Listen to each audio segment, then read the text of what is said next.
Imagine que tu sois sûr d'avoir raison et que tu sois incapable de prouver que tu as raison. Comment vas-tu réagir? Comment vas-tu te sentir? J'ai rencontré énormément d'élèves qui étaient incapables de prouver qu'ils avaient raison. Ils avaient le bon résultat. Par contre, lorsque venait le moment de le démontrer, ils perdaient tous leurs moyens. Et tu le sais aussi bien que moi, dans la vie, même si on a raison, même si on a la bonne réponse, il faut parfois argumenter, il faut parfois convaincre. Et c'est le sujet du jour. Beaucoup d'élèves souffrent de lacunes au niveau de l'expression écrite et de l'expression orale.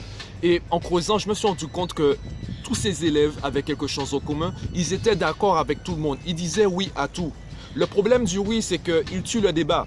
Personne ne débat lorsqu'on a la même opinion.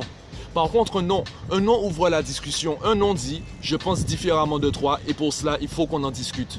Un enfant doit être capable de dire non parce que c'est comme ça qu'il pourra apprendre à défendre son opinion. Évidemment, lorsque le sujet est sérieux comme la sécurité et la santé, il faut parfois être autoritaire. Donc non, un enfant ne doit pas forcément dire non à tout.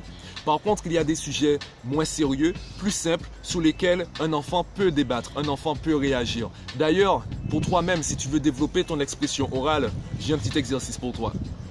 Si tu veux développer ton expression orale et ton expression écrite, je te propose ce petit jeu.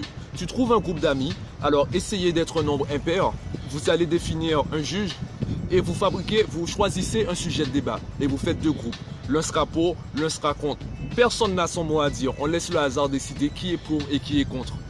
Le but, c'est de trouver des arguments. Le but, c'est pas forcément d'avoir raison. Le but, c'est d'apprendre à chercher des arguments et de s'améliorer dans la quête de bons arguments. Essaye ça et dis-moi ce que tu en penses en commentaire.